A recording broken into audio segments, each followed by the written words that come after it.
The gavel slammed down with a finality that echoed through the packed courtroom, but all I could hear was my brother Marcus's voice from 3 years ago. "You'll never amount to anything, Rachel. You're just wasting everyone's time playing soldier." The irony wasn't lost on me as I stood there in my dress blues, the weight of my Navy intelligence officer insignia pressing against my chest like a reminder of everything I'd fought to become. "All rise for the Honorable Judge Patricia Whitmore," the bailiff announced, and 200 people shuffled to their feet. But today wasn't about protocol or procedure.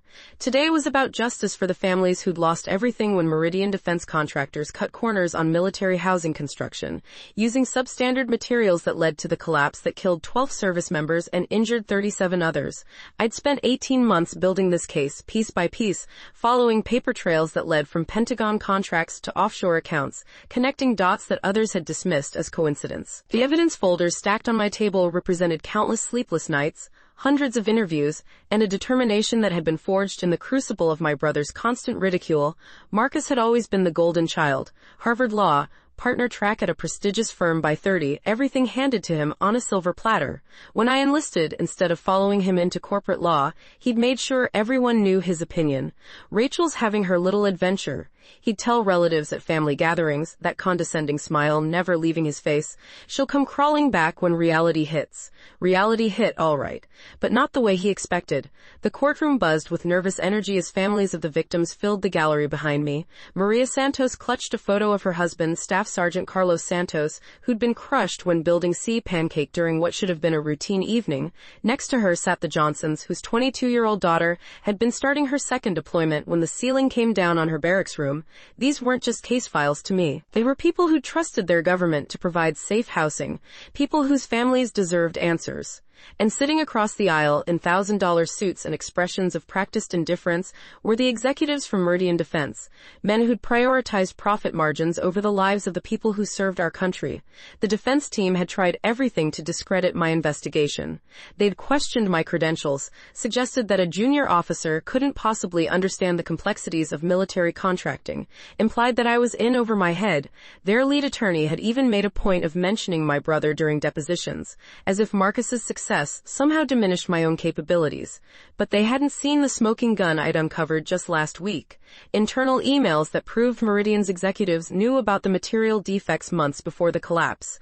They hadn't expected a Navy intelligence officer to have the patience and skill to trace their money laundering through 3 different countries. Judge Whitmore settled into her chair, her steel gray eyes surveying the packed courtroom with the authority of someone who'd seen everything in her 30 years on the bench.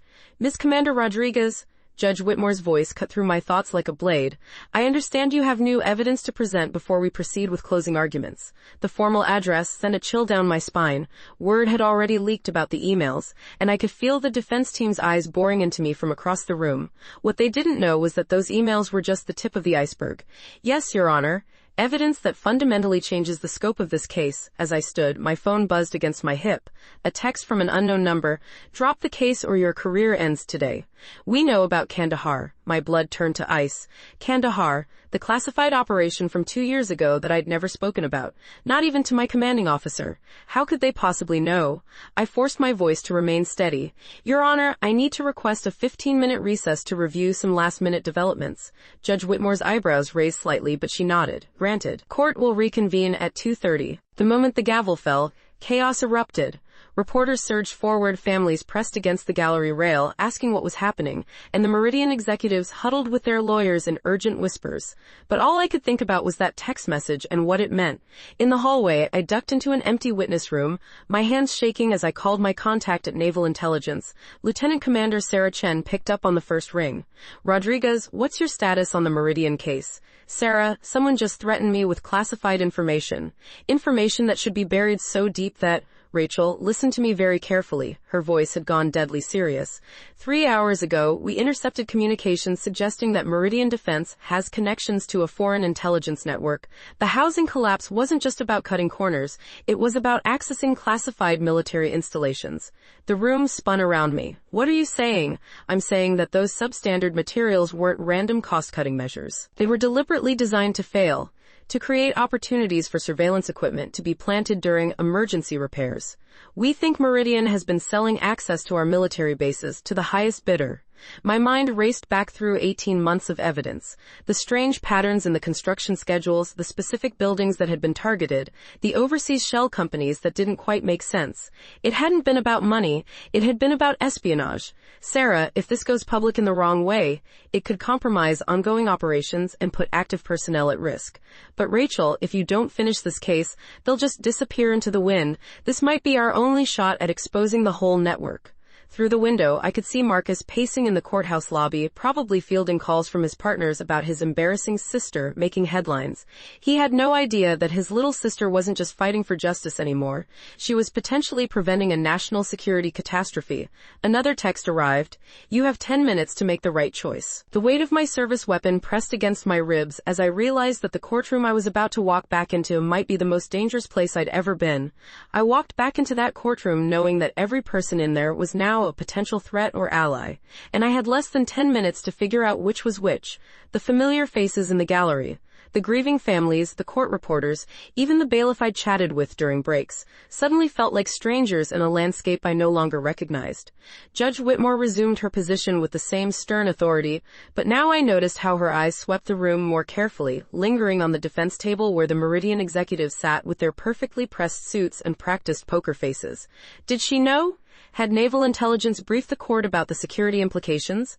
Commander Rodriguez, you may proceed with your evidence, she said, and the formal military address wasn't lost on anyone in the room. The families behind me straightened slightly. They'd been calling me Miss Rodriguez for months, not realizing the full weight of my rank and what it represented. As I approached the evidence table, I caught sight of Marcus near the back of the gallery. He'd somehow talked his way past security, probably flashing his Harvard credentials and expensive watch. For the first time in years, his expression wasn't one of condescension, it was concern, maybe even fear. He mouthed something I couldn't quite make out, but his eyes were fixed on the Meridian defense team with an intensity that made my stomach drop. Your Honor, the evidence I'm about to present was obtained through a joint investigation between Navy Intelligence and the Department of Defense Inspector General's office. I kept my voice steady, professional, even as my phone buzzed again with another threat. These documents reveal that the Meridian defense housing collapse was not merely the result of cost-cutting measures, but part of a deliberate pattern of compromising military installation security. The lead defense attorney, a silver-haired man named Harrison Kessler, shot to his feet. Objection, Your Honor. Commander Rodriguez is introducing classified material without proper clearance. Procedures. Judge Whitmore's gaze sharpened.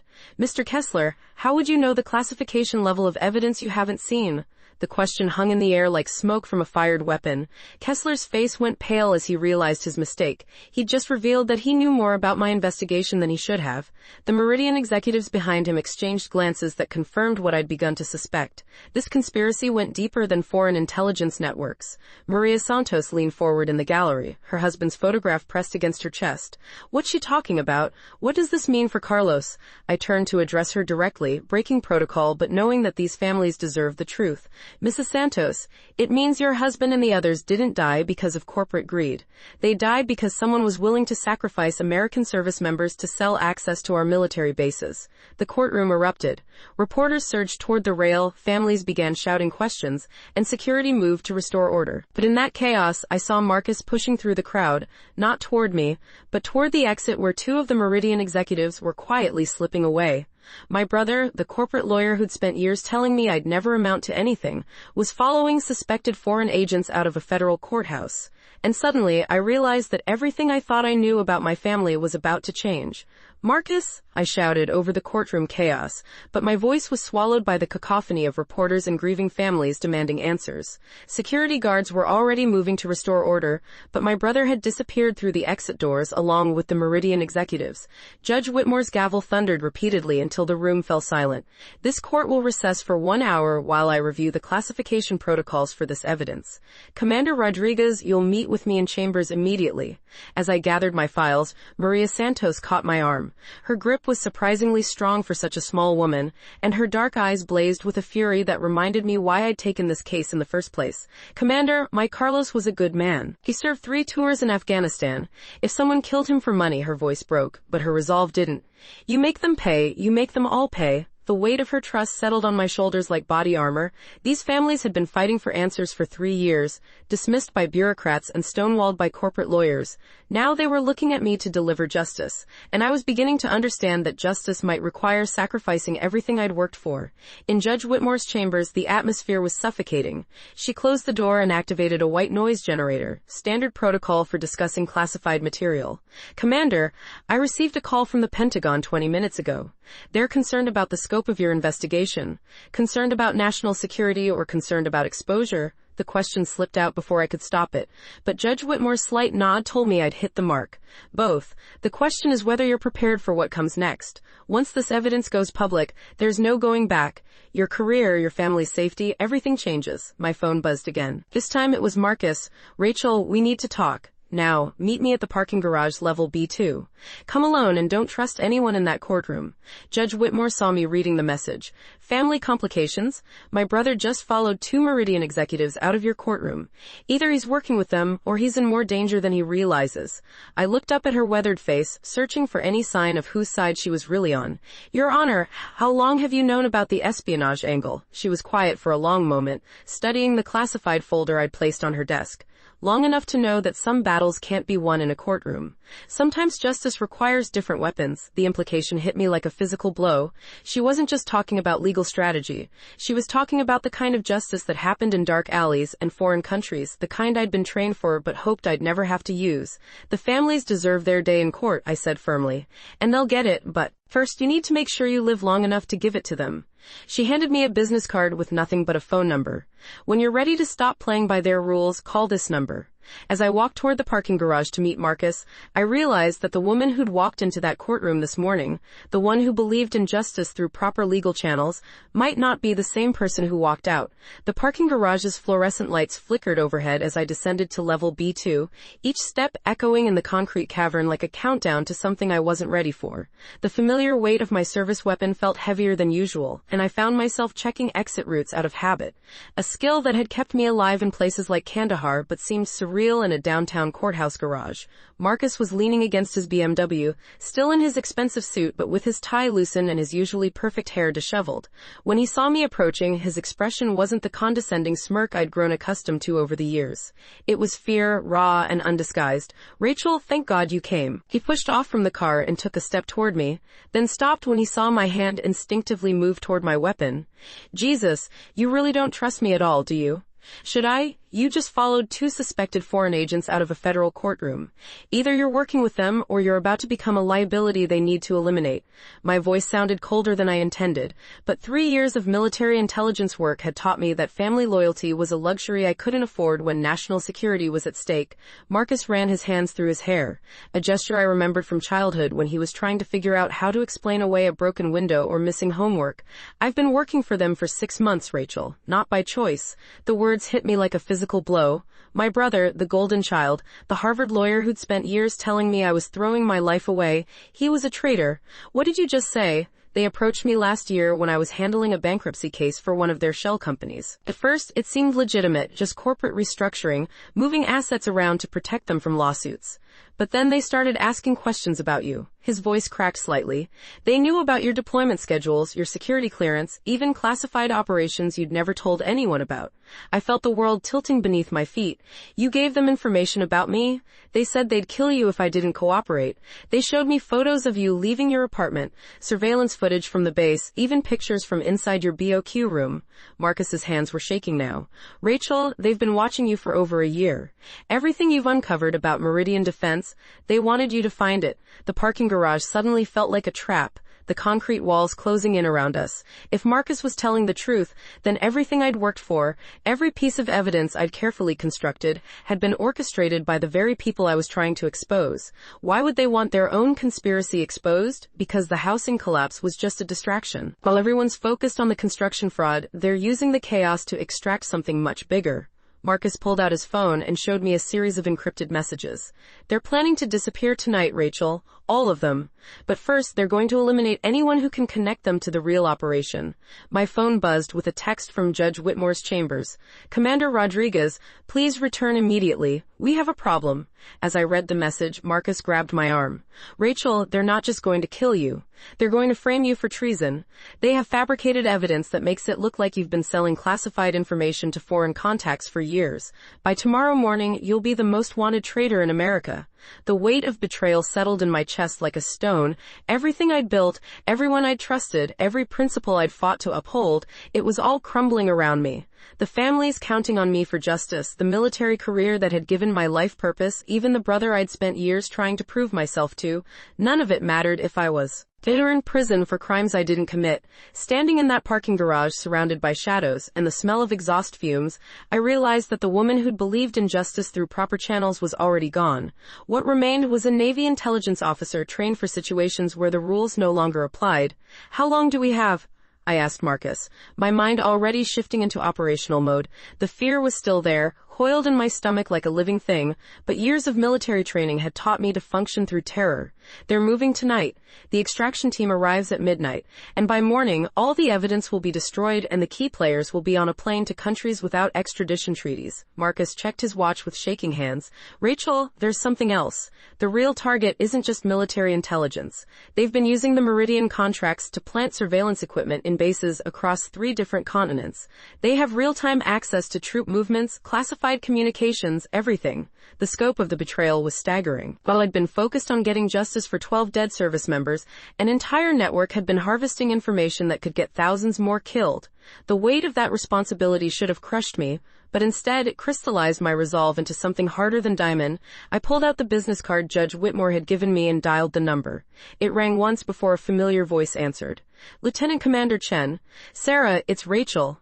I need everything you have on Meridian Defense's overseas operations, and I need it in the next 2 hours. Rodriguez, where are you? The Pentagon is going crazy looking for you. There are rumors that I'm a traitor. I know. Marcus just told me they're planning to frame me. I looked at my brother, who was pacing nervously beside his car. But Sarah, what if we could flip the script? What if instead of running from their trap, we walked right into it?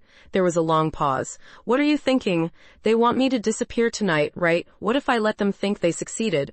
But instead of eliminating me, I follow them to their extraction point? If we can capture the whole network in one operation, the plan was forming in my mind as I spoke. Dangerous and desperate, but possibly our only shot. Rachel, that's suicide. You'd be walking into a kill zone with no backup. Not no backup. I looked at Marcus, seeing him clearly for the first time in years. Not the condescending older brother or the corporate lawyer who'd dismissed my choices, but a man who'd risked everything to warn me. I have someone on the inside. Marcus stopped pacing. Rachel, no, I can't. They'll kill us both. They're going to kill us anyway, Marcus. At least this way we take them down with us. I turned back to the phone. Sarah, I need you to coordinate with Judge Whitmore. She's not just a federal judge. I think she's been working with intelligence agencies to monitor this case. Can you verify her clearances? Already done. Patricia Whitmore, former Army Intelligence, 30 years on the bench, current consultant to the DoD Inspector General's office. She's been waiting for this case to break open for 2 years. The pieces were falling into place. The families in that courtroom, the judge who'd guided me toward classified evidence, even Marcus's betrayal, it had all been leading to this moment. Sarah, can you get me real-time surveillance on the Meridian extraction point? I can do better than that. There's a joint task force standing by, but they need someone on the inside to confirm targets and timing. I looked at Marcus, who was staring at me with something that might have been respect. Then it's time my brother and I had a real conversation about what it means to serve your country. The extraction point was a private airfield 20 miles outside the city, the kind of place where questions weren't asked and flight plans disappeared into bureaucratic black holes. Marcus and I sat in his BMW at the perimeter fence, watching through night vision binoculars as the Meridian executives loaded encrypted hard drives and document boxes into a sleek corporate jet. There, Marcus whispered, pointing to a figure emerging from the terminal building. That's Volkov, their handler. Russian SVR, been running this operation for 3 years. Then moved with the fluid confidence of someone who'd never faced real consequences for his actions, checking his watch as he supervised the loading process. My earpiece crackled with Sarah's voice from the surveillance van positioned half a mile away. Rodriguez, we have visual confirmation on 7 targets, including 3 on the FBI's most wanted list. But Rachel, there's a problem. Satellite imagery shows a second aircraft approaching from the north. Looks like they're planning to split up. I adjusted the transmitter hidden in my jacket, the one that would broadcast everything to the joint task force waiting in the darkness beyond the airfield. Copy that. Marcus, you still have their confidence? My brother nodded, his face pale but determined. They think I'm bringing you here to be eliminated. Volkov expects me to deliver you at exactly 11:45, 15 minutes before their departure window. The plan was insane, built on timing that had to be perfect, and trust that had been shattered and rebuilt in the span of a few hours. I would walk into their trap, let them believe they had me, and then signal the task force to move in. But first, I needed them to incriminate themselves on record, to confess to crimes that would put them away forever. Sarah, are you recording everything? Crystal clear. Judge Whitmore's monitoring from the federal building, and we have DoD officials standing by to authenticate the intelligence value of whatever evidence they're carrying. I checked my watch. 11:40. Time to move. Marcus, whatever happens in there, remember that those families are counting on us. Carlos Santos, Jennifer Johnson, all of them. They deserve to know their loved ones didn't die for corporate profits. They died because someone was willing to sell out their own country. We walked through the gate together, Marcus slightly ahead as if he were leading me to my execution. The night air was cold against my face, and I could smell jet fuel and fierce sweat from the men loading the aircraft. Volkov turned as we approached, his smile predatory in the harsh runway lights. Commander Rodriguez, so good of you to join us. His English was perfect, but the accent was unmistakably Russian. I understand you've been causing quite a stir in Washington. Just doing my job, I replied, letting my voice carry the exhaustion of someone who'd given up fighting. Though I have to admit, your operation is impressive. Using military housing construction to plant surveillance equipment, that takes real planning. Volkov's eyes glittered with professional pride. 3 years of preparation, access to classified communications from 17 different military installations, and intelligence worth hundreds of millions on the international market. Your government security protocols are remarkably easy to circumvent when you have the right motivation. The confession was being broadcast live to the task force. Every word recorded and authenticated. I just needed to keep him talking long enough for them to get into position. The housing collapse was brilliant misdirection, I continued. While everyone focused on the construction fraud, you were extracting years' worth of classified data. Precisely. And now, with your convenient disappearance, the investigation dies with you. Volkov pulled out a pistol, his smile never wavering. Nothing personal, Commander, simply business. That's when the floodlights erupted across the airfield, and Sarah's voice echoed through tactical loudspeakers. Federal agents, nobody move? The chaos that erupted across that airfield was like nothing I'd ever experienced, even in combat zones. Tactical teams swarmed from every direction, their red laser sights painting deadly dots across the stunned faces of the Meridian conspirators. Volkov's weapon clattered to the tarmac as he found himself surrounded by enough firepower to level a small building. Game over, I whispered, watching as 3 years of meticulous planning unraveled in less than 60 seconds. The trials that followed made national headlines for months. Volkov and his network received life sentences for espionage, treason, and the murders of 12 service members. The Meridian executives faced additional charges for conspiracy and fraud. Marcus, despite his cooperation, served 18 months in minimum security, a price he paid willingly for his redemption. But the real victory came 6 months later, standing in Arlington National Cemetery beside Maria Santos as she placed fresh flowers on her husband's grave. The headstone now bore an additional inscription. Staff Sergeant Carlos Santos, hero who died protecting his country's secrets. The families finally had their truth, and more importantly, they had their peace. My promotion to lieutenant commander came with a new assignment, heading a joint task force focused on military contractor oversight. The irony wasn't lost on me. The woman Marcus had called useless was now responsible for preventing the kind of betrayal that had cost so many lives. Every morning I walked into an office where my recommendations carried the weight of national security, where my voice mattered in ways I'd never imagined possible. The relationship with Marcus took longer to repair, but prison had changed him. The arrogance was gone, replaced by something resembling humility.